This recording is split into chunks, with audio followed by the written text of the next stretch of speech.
Et une belle balade sylvestre à présent sur le versant lorrain des Vosges, du côté de Dabo. Suivons les guides Catherine Reggianini et René Elkaïm. Je vous propose aujourd'hui une randonnée autour du rocher de Dabo, niché dans les Vosges mosellanes, un haut lieu historique, celtique, romain et moyenâgeux. Une balade à travers des sentiers bucoliques, chargés d'histoire et de légendes. Vous entrez au pays de Baldur, dieu celte de la lumière. Notre balade démarre au cœur du massif du Ballerstein. Un massif dont Jackie et Cédric, nos deux guides du jour, connaissent l'histoire de chaque sentier. On attaque la montée, on y va. Bon, ça va. Allez, on va chauffer les mollets. Les deux hommes arpentent ces chemins quel que soit le temps au fil des saisons, animés d'une passion commune pour leur territoire. Jackie est même devenu guide bénévole. Le Baldur, c'est la super balade. C'est une balade facile, c'est 8 km. Il y a un dénivelé tout simple, 175 mètres, c'est tout. C'est une promenade familiale.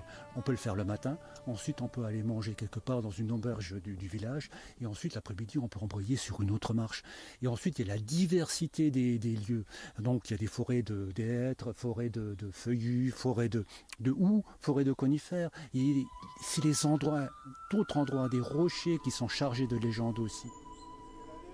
Emblématique paroi rocheuse en grès des Vosges, le rocher au corbeau impressionne. En réalité, le chemin il fait le tour, mais il y a un tout petit chemin, il faut le connaître. 25 mètres de haut et 11 mètres de large, surplombant le massif, dévoilant de sublimes points de vue sur le pays de Dabo.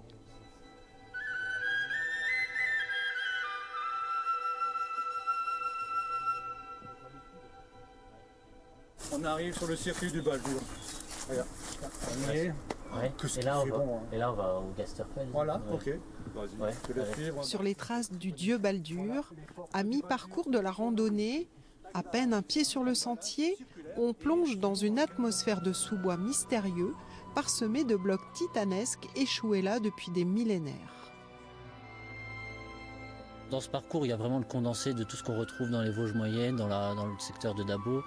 C'est un peu comme dans le Seigneur des Anneaux. Là-bas, il y a le rocher des fantômes, rocher des esprits, le Geisterfeld.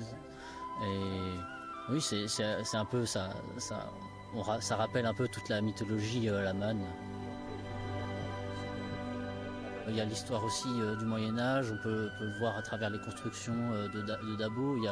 On voit bien l'esprit du Moyen-Âge. On voit l'influence du XVIIIe siècle, on voit toute l'évolution qui est encore présente, on peut voir chaque bride du passé en certains endroits. Le pays de Dabo propose plus d'une vingtaine d'autres circuits balisés, 140 km de sentiers pour découvrir des curiosités autour du rocher.